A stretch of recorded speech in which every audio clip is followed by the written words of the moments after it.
This is a birthday present from my Uncle Ree, Stillwater said.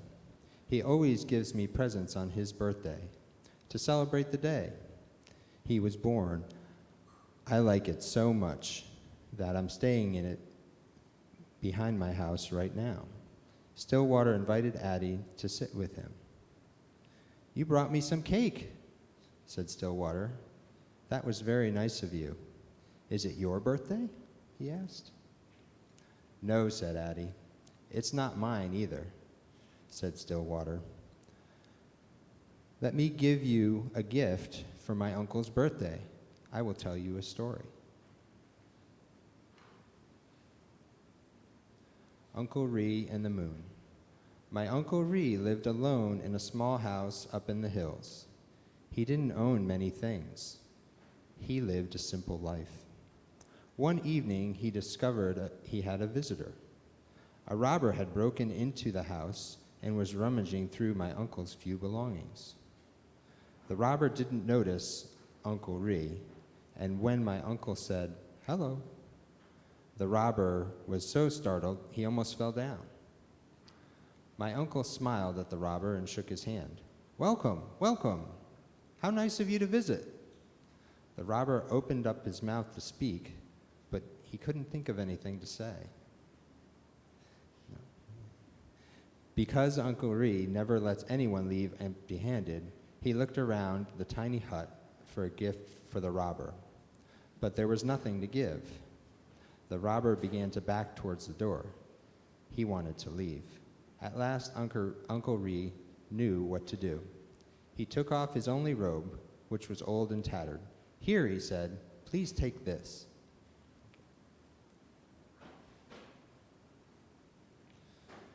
The robber thought my uncle was crazy. He took the robe, dashed out the door, and escaped into the night. My uncle sat looking at the moon, its silvery light spilling over the mountains, making all things quietly beautiful. "Poor man," lamented my uncle. "All I had to give him was my tattered robe. If only I could have gotten him this wonderful moon."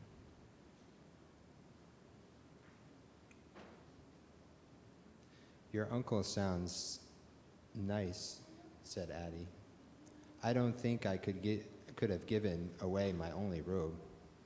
I know how that is, Stillwater said, but there's always the moon. That was a good story, said Addie. Thank you, said Stillwater. This is good cake. Thanks, said Addie. I made it myself.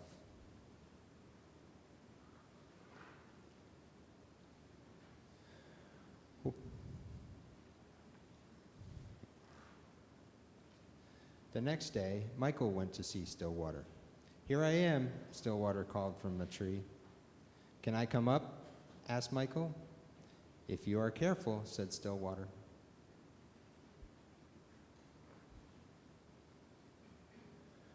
What if we could fly, said Michael. We could cast shadows on the clouds, said Stillwater. But what if we fell, said Michael. If we fell, we might break something, said Stillwater. That would be bad, said Michael. Maybe, said Stillwater. Maybe? Asked Michael. The farmer's luck. There was once an old farmer who had worked his crops for many years. One day, his horse ran away. Upon hearing the news, his neighbors came to visit. Such bad luck, they said sympathetically. Maybe, the farmer replied. The next morning, the horse returned, bringing with it 2 other wild horses. Such good luck, the neighbors exclaimed. Maybe, replied the farmer. The following day, his son tried to ride one of the untamed horses, was thrown off, and broke his leg. Again, the neighbors came to offer their sympathy for his misfortune. Such bad luck, they said. Maybe, answered the farmer. The day after that, military officials came to the village to draft young men into the army to fight in a war. Seeing the son's leg was broken, they passed him by. Such good luck, cried the neighbors. Maybe, said the farmer. I get it, said Michael. Maybe good luck and bad luck are all mixed up. You never know what will happen next. Yes, Stillwater agreed. You never know.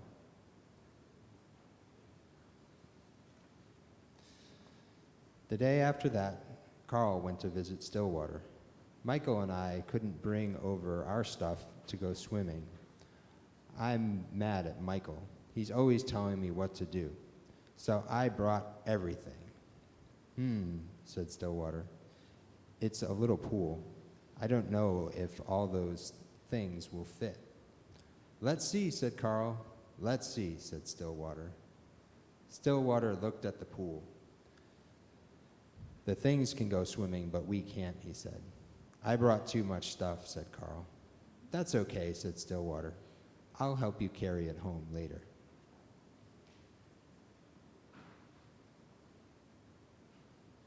Why does Michael always have to tell me what to do? Carl asked.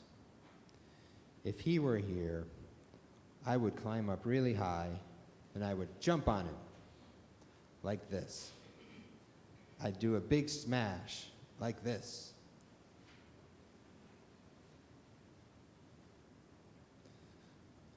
Later, Carl and Stillwater had tea. Carl, said Stillwater, you spent the whole day being angry with Michael. Did you notice how much fun we had? Carl watched the steam from his cup. I'm sorry I brought all this stuff, Carl said. You don't need to be sorry, said Stillwater. Right now, you need to carry. Hold on tight, and I will tell you a story.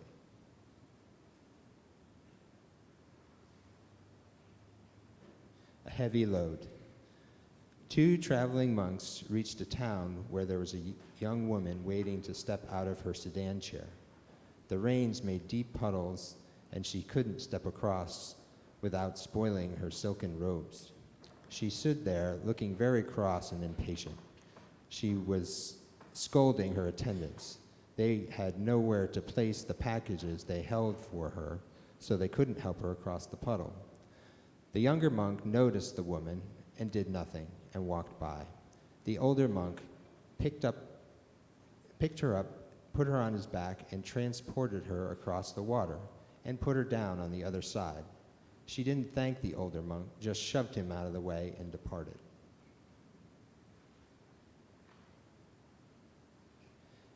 As they continued on their way, the younger monk was brooding and preoccupied. After several hours, unable to hold his silence, he spoke out. That woman back there was very selfish and rude.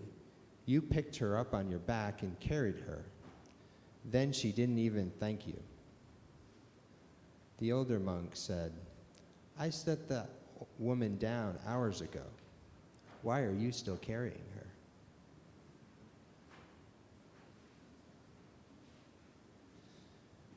Do you think you carried it long enough?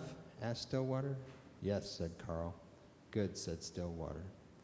And this is how Addie, Michael, Carl, and Stillwater became friends.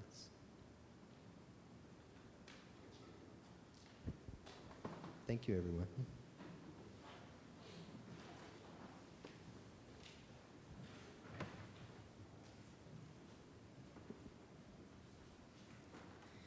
Please join me to sing our beloved hymn, Go Now in Peace.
There's a chant listed in your order of service. So if you could please pull that out and we'll say it together.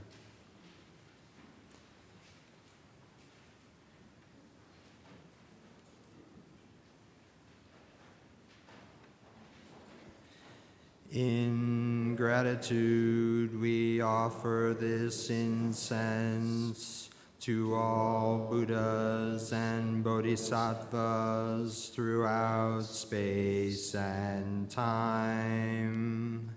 May it be fragrant as earth herself, reflecting our careful efforts, our wholehearted awareness, and the fruit of understanding slowly ripening.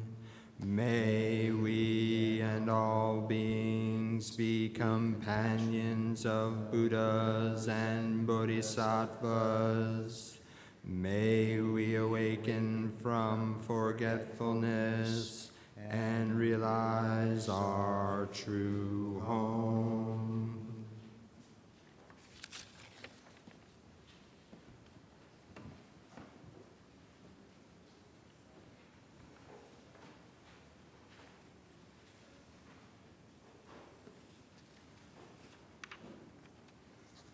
In the spirit of our chant, I invite everyone to take a deep, centering breath with me.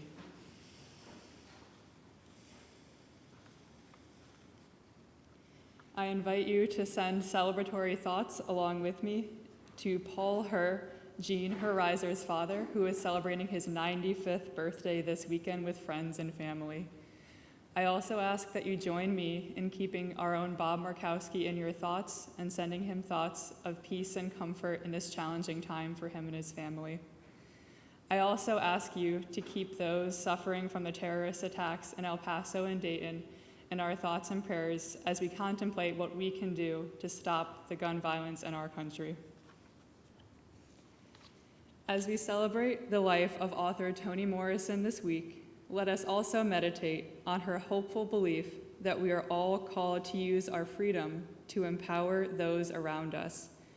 The last words of her beloved novel, The Song of Solomon, describe her character's triumphant realization that if you surrender to the air, you could ride it. Let us consider today what weight we can surrender. Let us use that attention to what weighs us down, both for our own liberation as well as for our larger community. As Thich Nhat Hanh believes, the most precious gift we can offer anyone is our attention. When mindfulness embraces those we love, they will bloom like flowers. Let us take a minute together to breathe, to surrender, to prepare to give the gift of our peaceful attention in the week ahead.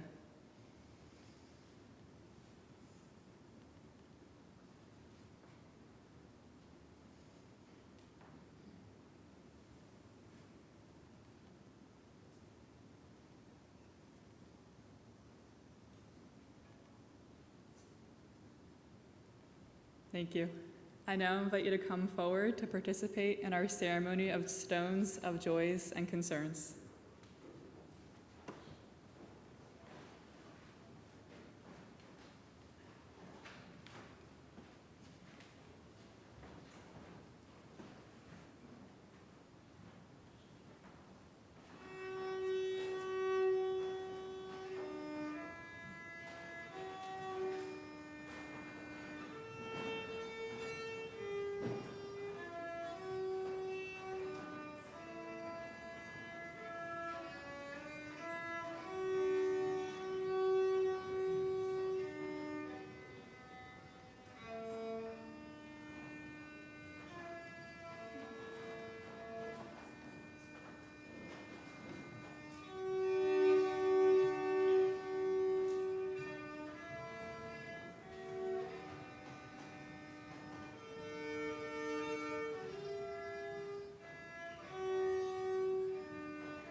Right view is the view of interbeing, free from discrimination.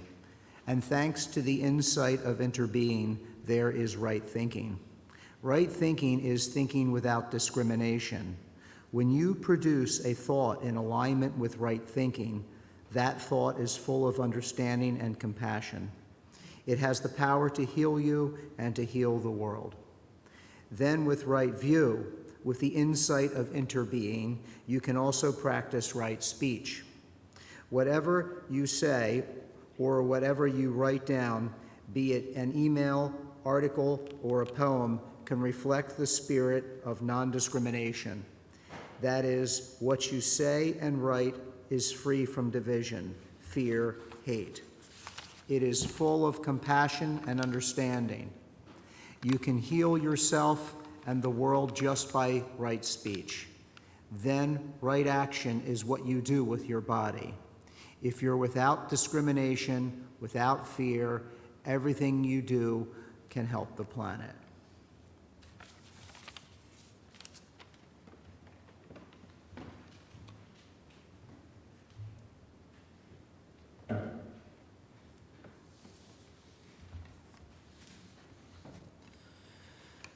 Good morning. My name is Daiji Andy Probolus, and welcome to the Unitarian Universalist Church of Lancaster. My Dharma name, Daiji, was given to me by my teacher, Sengetsu Sensei, and it means great compassion when I took vows to officially become a Zen Buddhist. Having worked in hospice and palliative care as a physician for over a decade now has been extremely challenging. Meeting the challenge plunged me headlong into Buddhism. One of the founders of hospice in this country, Ira Byock, who's a physician who has practiced all over the country, said, "Exposure to end of life makes Buddhists of us all." If you look at the mobile up over our head here, you'll notice one of the symbols is the 8-spoked Dharma wheel of Buddhism. The word Dharma traditionally means the collective teachings of Buddhism. It is one of the traditions that informs our 7th UU principle, respect for the interdependent web of existence that we are a part. Traditional Buddhist scriptures are called sutras. One of these, called the Flower Garland Sutra, speaks about Indra's net, literally the interdependent web of existence, a vast network of every single thing in the multiverse that is interconnected via a net. Every single thing is a jewel in that net. And each jewel reflects every other jewel, and the reflection of all those jewels are contained within each jewel. So you have a net that connects the whole universe, and it's all connected. One shaking of one part of the net affects the whole net. There are many wisdom traditions. The question comes, why bother with Buddhism? My work in hospice drove me there forcefully, as I mentioned earlier. Repeated exposure to illness, suffering, and death required a different set of practices to integrate the reality I was facing every day. It is said in Buddhism there are 84,000 Dharma doors, or thresholds, to enter into wisdom, or what is called Bodhi mind, Bodhi meaning enlightenment. What I've always found compelling about the teachings of the Buddha is that he was extremely pragmatic. He did not claim divine inspiration as a source of his authority. In fact, just the opposite. He instead challenged his followers not to believe anything he said that did not mesh with their own personal experience. The historical Buddha lived 2,500 years ago in India. His spiritual journey was triggered by, on successive occasions, an encounter with an old man, a sick man, and eventually a corpse. Like me, these encounters left him profoundly uneasy about the reality of old age, illness, and death. He eventually left his family and his home in the quest to discover the answer to these questions by the means available at the time. He tried various yogas, ascetic practices, including starving himself almost to the point of death, and eventually settled on meditation. His experience of the Bodhi mind changed his life. He spent the next 40 years trying to teach others what he learned and refining the teachings to help them attain their own insight and Bodhi minds. He was interested in teaching only two things: the truth of suffering and its relief. In classic Buddhism, this consists of what are called the Four Noble Truths. 1, there is suffering in life. 2, suffering is caused by craving. 3, there is a way out of suffering. 4, that way is the Noble Eightfold Path, hence the 8-spoke Dharma wheel above. As Nick alluded to in the reading, the Eightfold Path consists of right view, having a clear understanding of reality, having a clear intent to serve and relieve the suffering of all beings. Right speech, speaking skillfully to promote peace and to end suffering. Right action, performing skillful actions to promote peace and end suffering. Right livelihood, earning a livelihood that does not harm or cause suffering. Right effort, giving consistent commitment toward the path and towards developing our own Buddha nature. Right mindfulness, the ability to remain in the present with awareness of everything arising in it in this moment. Right concentration, the ability to sustain focus to be in service of everyone around us in our life. There's a joke in the Buddhist world that Christians love God and Buddhists love lists. So it only gets worse from here, people. It should be noted that Hinduism was the cultural context that the Buddha was born into, just as Judaism was the cultural context that Jesus was born into. Much of the language and imagery used by both the Buddha and the early Buddhist texts reflect this understanding and worldview. Some sects of Buddhism have a very elaborate cosmology or system of gods and devils and things such as this as part of their core.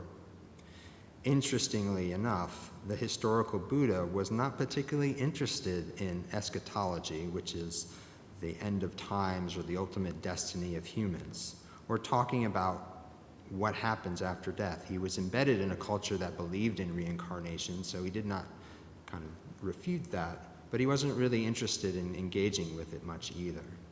He was much more focused on the amelioration of suffering here and now, and not worrying about where everything goes afterward. Just as biblical scholars have tried to sift through millennia of commentary on the Bible to return to the original teachings of Jesus, as opposed to institutional Christian dogma, so have scholars returned to the earliest teachings of the Buddha.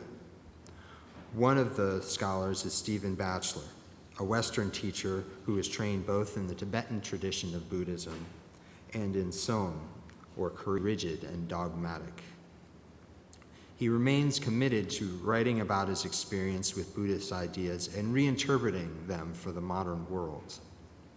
Stephen does not identify as a Unitarian Universalist, but his spirit and scholarship finds deep resonance within our faith. In his most recent book, After Buddhism, Rethinking the Dharma for a Secular Age, he returns to some of the earliest texts called the Pali Canon. He argues at the very heart of Buddhist dogma is a profound misunderstanding. The Four Noble Truths are not meant to be truths at all. In fact, he feels strongly they are in fact 4 tasks to understand and relieve suffering. First one, embrace suffering instead of there is suffering in life. Second, letting go of reactivity instead of suffering is caused by craving. Third is behold the ceasing of reactivity instead of there is a way out of suffering. Fourth is cultivating an integrated life instead of the way is the Eightfold Path. Batchelor suggests that only by turning towards suffering, both internally in the world and in the world, can we truly be free of it. That is very difficult to do. It is the nature of people to have a reaction to the circumstances of their life. In traditional Buddhist thought, this is known as grasping, aversion, and indifference. We are constantly trying to get what we want, avoid what we don't want, and ignore the rest. Suffering is caused by when our preferences don't match reality. We don't like what's happening around us, or we like something and now it's gone. The key to avoiding suffering is creating the space so our reactivity does not rule our actions. There is some space between our initial reaction and to how we choose to move forward with things. For this, I find much of the practice of Buddhism extremely valuable. Meditation creates the focus and discipline to deal with things just as they are, and to have more awareness of our reactivity. It allows the space to see your thoughts and feelings for what they are, empty, transient of any real substance. The slogan, "Don't believe everything you think or feel," applies here. This awareness allows you to, in Batchelor's word, behold the ceasing of reactivity. So the idea is to allow thoughts, feelings, reactions to arise, see them arise, but not be captured or held prisoner by them. A real grounding in what Batchelor calls the ethics of care, compassion, loving kindness, and care for all beings is an essential foundation on which to build the 4 tasks. Cultivating an integrated way of life allows one to have the strength, calm, and equanimity to work on the context of your own life and not just while practicing meditation. Being calm and easy on a cushion is one thing. It's much harder when you actually interact with people. The key is to try to be responsive and not reactive. This is much easier said than done. Another important lesson of meditation is cultivation of the ability to keep working on a task that it is not possible to complete. Counting one's breath repeatedly for minutes on end always ends in distraction. That's the primary practice of meditation in the school that I belong to. The distraction is not the important part. The returning with kindness to the counting is what is. I think a lot of people, when they start meditating, feel like it's impossible because they think they should stop thinking. It's impossible to stop thinking. That's not the point. What is really important is to realize when you are thinking and return to the practice, counting the breath. Community, or Sangha, is also very important because human beings, when left on our own, fall victim to human frailty. We need support and to encourage each other to embrace suffering and find encouragement when there is suffering that we're experiencing with ourselves or people we love. For myself, I've embraced Zen Buddhism, which is a strain that is very simple and grew out of Buddhism's migration from India to China and then eventually to Japan. Zen involves seated meditation, or Zazen as it's called, as its primary practice and most direct teacher. Several of my fellow Red Rose Sangha members are in attendance today, and as you may be aware, we sit together on Sunday nights from 6 to 8 p.m. downstairs in Founders Hall. All are welcome to attend. Zen is also known for his enigmatic teaching stories known as koans, which can be used to deepen one's practice. These classically cannot be understood intellectually, but their meaning becomes clear with further practice and meditation. They are often quirky and can be quite humorous. They are designed to get you out of your intellectual understanding of things and experience Bodhi mind. The one that most people have heard is, what is the sound of one hand clapping? But in reality, there are hundreds more, and each requires careful study and reflection in order to attain the true meaning. The Japanese founder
This is not a very accessible phrase when taken on its own right.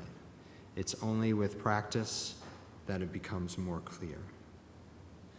Many of Dogen's vows and instructions are still part of Zen practice today, including the 4 Bodhisattva vows, which I recite most evenings to set the intention of my life and work.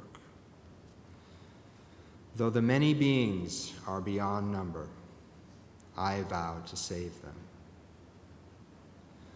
Though greed, anger, and ignorance rise endlessly, I vow to cut them off. Though the Dharma is vast and fathomless, I vow to understand it fully.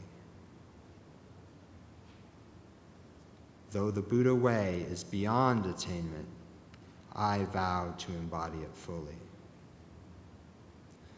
The Bodhisattvas are akin to Christian saints, and in classical teaching, they have obtained enough merit and insight to stop being reincarnated, but choose instead to return for innumerable lifetimes until all beings achieve enlightenment.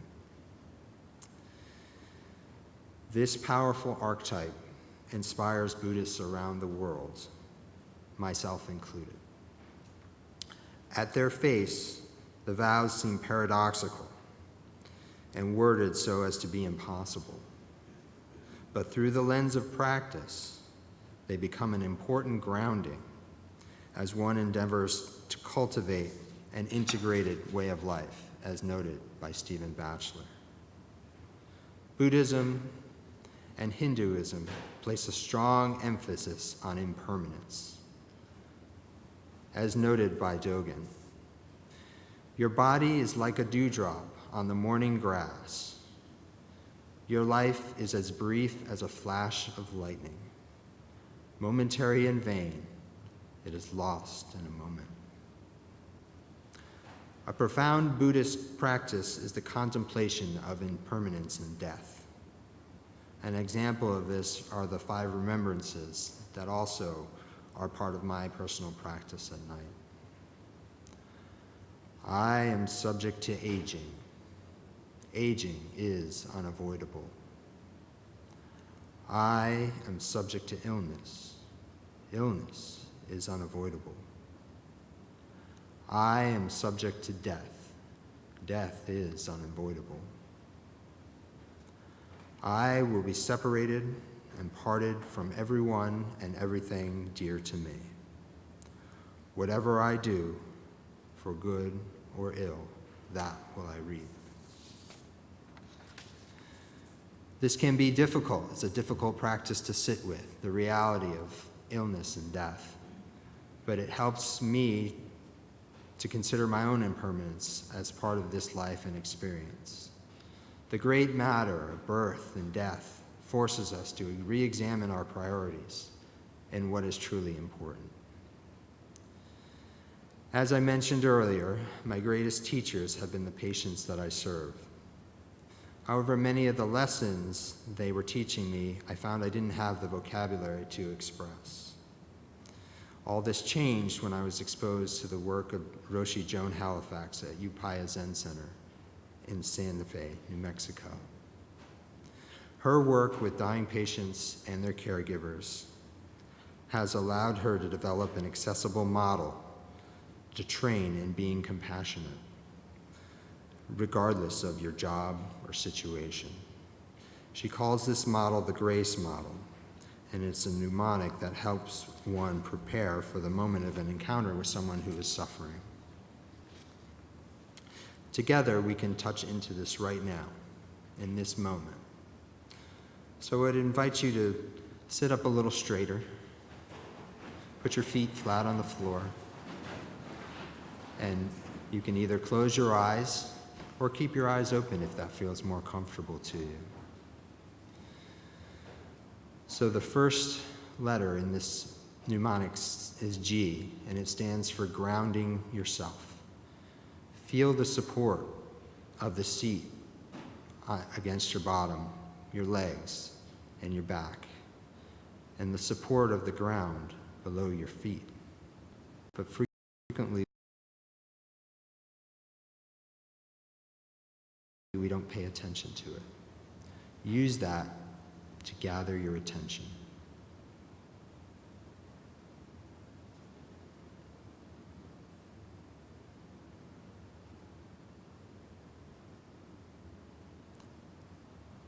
R stands for recalling your intent. Why are you here? What is your aspiration in this moment? Take a moment to consider that.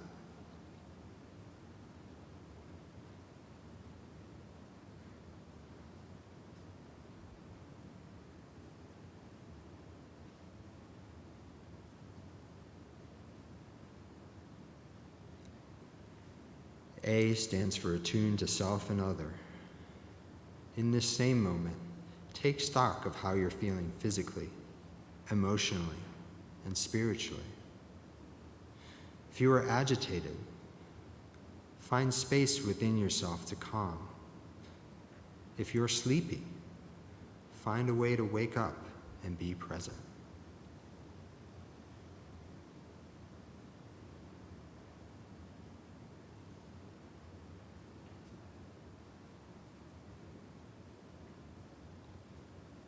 The other half is to observe the other person.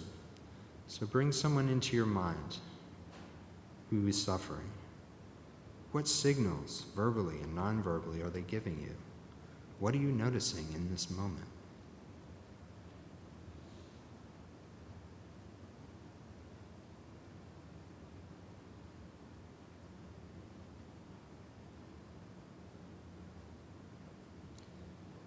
C stands for considering what will serve. This is rarely the first reaction we have, but instead seeing what arises in you as a skillful means to serve the one in front of you. Imagine that someone who is suffering and consider what might help for them to suffer less. Start with just considering it in your mind.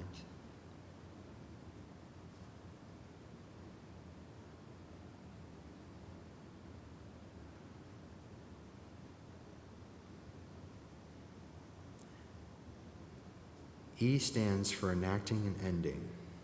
This means acting on the skillful means to help relieve the suffering of another, and then to end the encounter that you're having with them. Imagine taking a skillful action for the person who is suffering, and them feeling better because of that.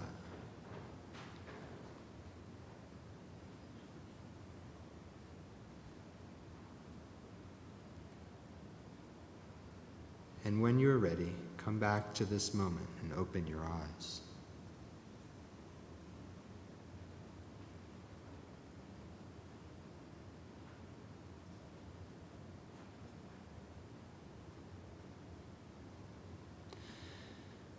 This is the essence of the Buddha way, an understanding of suffering and its relief.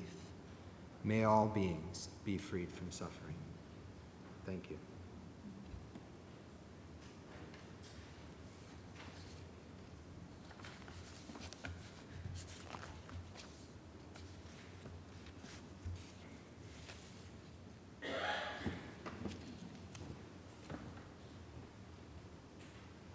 Thank you. The offering is a time in our worship service to reflect on our connection with the world around us. We encourage each other to participate in the spiritual practice of reflecting on our place in the order of things, and then to act as generously as we're able in the ways that we're able. UUCL's Share the Plate recipient for August is Lancaster Tree Tenders. All offerings in the basket will be split equally between UUCL and Lancaster Tree Tenders, unless otherwise noted by a note on the memo line of the check or on the pew envelope. To sustain our ministries in the congregation and in the larger world, the morning offering will now be gratefully given and received.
Please rise and body your spirit and join in singing our closing hymn, number 94, What is This Life?, found in your gray hymnal.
I'd like to invite Lynn and Scott back up to extinguish our chalice.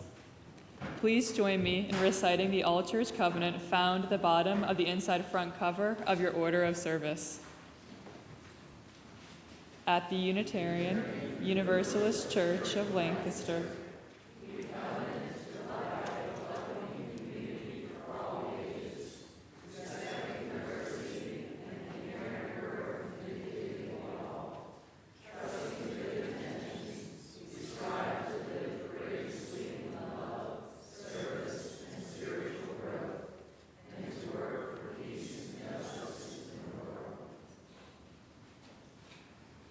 Buddha nature pervades the whole universe.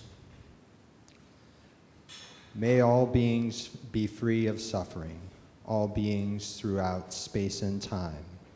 Bodhisattvas, Mahasattvas, wisdom beyond wisdom, Maha Prajna Paramita. It's traditional when we finish a service that we dedicate the merit that we obtain by practicing together to all beings. So I invite you on the last line where it says benediction to read with me. May the merit of this practice penetrate into all realms and benefit all beings.